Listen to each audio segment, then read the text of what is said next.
Assalamualaikum warahmatullahi wabarakatuh. Nama saya Nurhanisha Mimi binti Wisan Zaliman dari kelas BMH. Jadi hari ini saya akan membentangkan sedikit informasi tentang gaya kesantunan berbahasa. Baiklah, maksud kesantunan menurut Kamus Dewan pada tahun 1984, perkataan kesantunan membawa maksud halus budi bahasa atau budi perketi, beradab atau sopan. Apabila seseorang itu berbahasa dengan santun, penggunaan bahasa adalah secara halus, nilai rasa yang baik, penuh kesopanan serta berusaha menghindari konflik antara penutur dan pendengar dalam proses berkomunikasi sama ada melalui lisan atau tulisan. Peribadi seseorang dapat dinilai menerusi bahasanya. Kalau bahasanya santun dan halus, maka dia dikatakan berbudi bahasa, begitu juga di sebaliknya. Kepentingan budi bahasa jelas terbukti melalui pantun seperti yang kuring itu kundi, yang merah itu saga, yang cantik itu budi, yang indah itu bahasa. Seterusnya, maksud kesantunan bahasa. Menurut Asma Haji Omar pada tahun 2000, kesantunan berbahasa ialah penggunaan bahasa sehari-hari yang tidak menimbulkan kegusaran, kemarahan dan rasa tersinggung daripada pihak pendengar. Beliau menjelaskan bahawa penjagaan air muka dalam kalangan orang Melayu bukan setakat menjaga air muka sendiri, malahan turut meliputi air muka keluarga dan masyarakat. Beliau juga telah membahagikan kesantunan kepada dua aspek.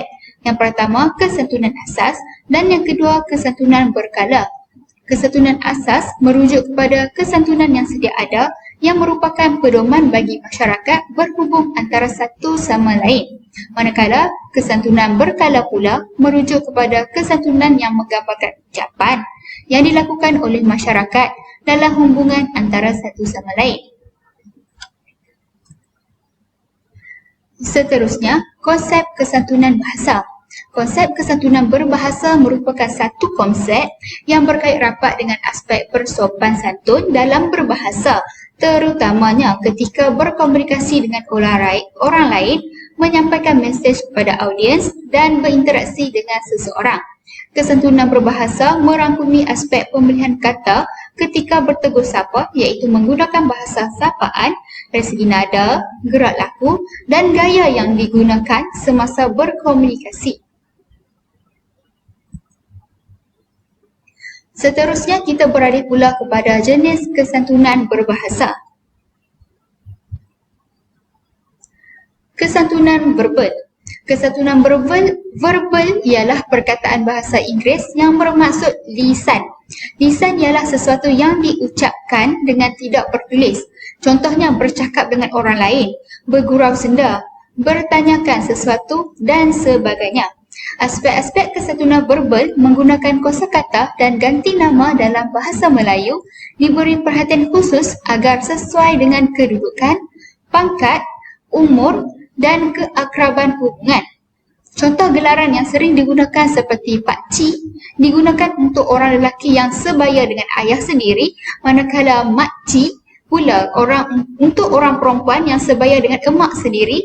Begitu juga dengan gelaran-gelaran yang lain. Sistem panggilan kekeluargaan terbahagi kepada panggilan kekeluargaan pertalian darah, gabungan nama kekeluargaan asas dan sistem panggilan kekeluargaan ikatan perkahwinan. Gelaran pergaulan tak bersahaja atau formal terdiri daripada tuan, encik, puan, saudara dan saudari. Seterusnya, kita beralih pula kepada kesantunan non-verbal. Komunikasi non-verbal merupakan komunikasi tanpa kata-kata ataupun bahasa tubuh.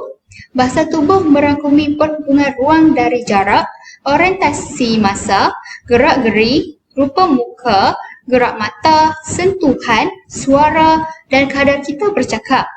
Fungsi komunikasi ini adalah untuk mengulang kembali apa yang disampaikan secara verbal, melengkapi bahasa bukan verbal, menolak sebuah pesan verbal dengan penggunaan pesan non-verbal, menggantikan verbal dengan simbol atau lambang serta menegaskan dan mengukuhkan bahasa bukan verbal. Aspek-aspek kesatuan nonverbal terbahagi kepada beberapa kaedah, misalnya gerakan anggota badan kerana boleh menyampaikan mesej dalam komunikasi yang dihasilkan. Seterusnya, gerakan mata yang tidak memandang akan menunjukkan tidak berminat, tidak percaya dan memiliki perasaan yang tidak tenteram. Dan yang kedua adalah gerakan tangan. Digunakan bersama-sama ucapan bertujuan untuk membantu dan mengukuhkan ucapannya. Akhir sekali, mimik muka dapat menyatakan emosi, kehendak dan harapan seseorang.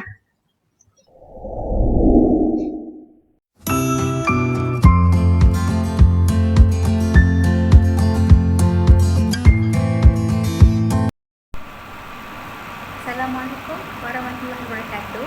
Nama saya Nur Hanisha Mimi binti Wisam Zaiman. Jadi pada tugasan kali ini saya akan membuat simulasi yang berkaitan dengan gaya kesantunan berbahasa. Jadi gaya kesantunan berbahasa yang saya pilih adalah pantun. Baik, sebelum saya meneruskan lebih terperinci tentang pantun, saya akan menyatakan dahulu apa itu pantun. Okey, pantun ialah sejenis puisi tradisional masyarakat Melayu yang wujud sejak berzaman lagi. Pantun dicipta sebagai suatu bentuk pengucapan untuk menyampaikan fikiran dan perasaan terhadap seseorang ataupun mengenai sesuatu perkara di samping bertujuan untuk menyindir, berjenaka dan memberi nasihat serta untuk bersuka-suka. Yang seterusnya saya akan terang pula ciri-ciri dan bentuk pantun. Ciri-ciri dan bentuk pantun ada 4. Yang pertama, satu rangkap pantun melengkapkan satu idea yang hendak disampaikan dan pantun berkait memerlukan lebih daripada satu rangkap.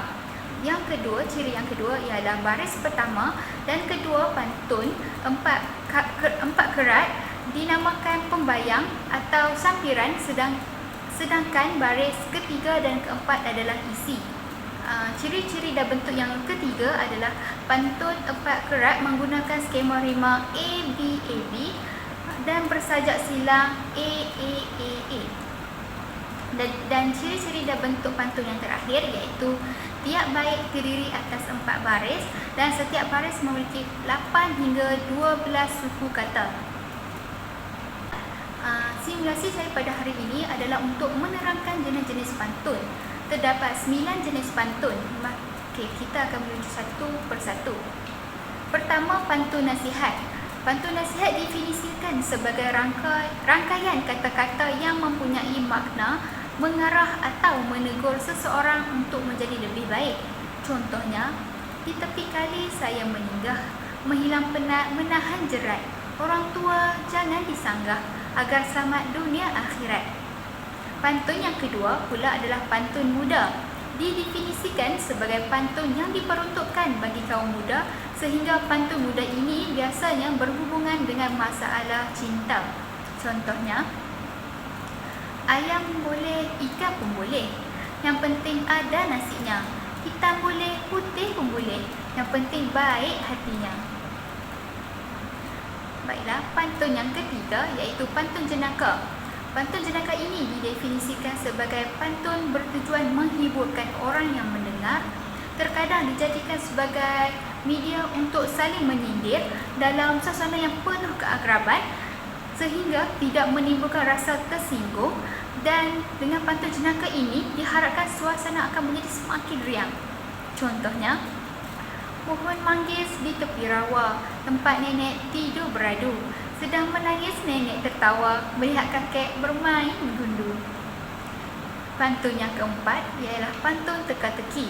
Pantun teka-teki ini didefinisikan pantun yang berisi teka-teki atau tebakan ataupun tekaan. Dalam pantun ini biasanya memerlukan jawapan atas teka-teki tersebut. Contohnya, burung nuri, burung dara, taman pesisir, taman kayangan. Cubalah cari wahai saudara, makin diisi makin ringan. Baiklah, yang seterusnya iaitu pantun adat. Pantun adat ini juga membawa maksud pantun yang menggunakan gaya bahasa bernuansa kedaerahan dan kental akan unsur adat kebudayaan tanah air. Contohnya yang dapat kita lihat, pohon nangka berbuah lebat, bilalah masak harum juga, perumpun pusaka berupa adat, daerah Beluhak alam beraja.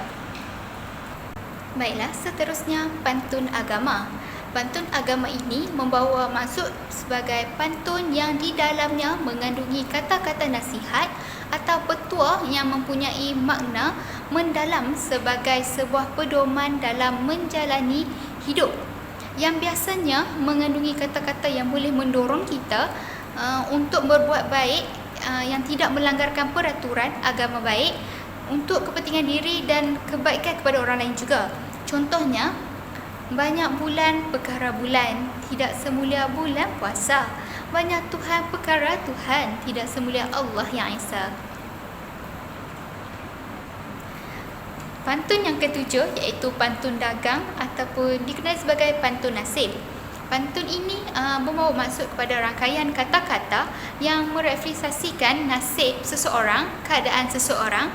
Pantun ini biasanya dinyanyikan dan dibacakan oleh orang-orang yang berada di perantauan jika mereka ingin ingat akan kampung halamannya atau nasibnya yang tidak seberuntung orang lain. Contohnya, turun saja hanyut terapung di air sungai. Niat hati hendak pulang kampung, apa daya tangan tak sampai. Pantun yang seterusnya, yang ke-8 iaitu pantun anak. Pantun anak ini definisinya iaitu pantun yang memang diperuntukkan bagi anak-anak. Sehingga dalam pantun ini, semua hal yang disampaikan berhubungan dengan anak. Contohnya, di sana gunung, di sini gunung, di tengah-tengah gunung raja basah. Ke sana bingung, ke sini bingung, lebih baik ke sekolah saja. Dan pantun yang terakhir iaitu pantun kepahlawanan. Pantun kepahlawan ini membawa maksud kepada pantun yang isinya berhubung dengan semangat kepahlawanan. Contohnya, adakah perisai bertali rambut, rambut dipintal akan cemara. Adakah misai tahu takut, kami pun muda lagi perkasa. Baiklah, sampai di sini sahaja penerangan saya dan simulasi yang saya sampaikan dalam tugasan ini. Sekian, terima kasih.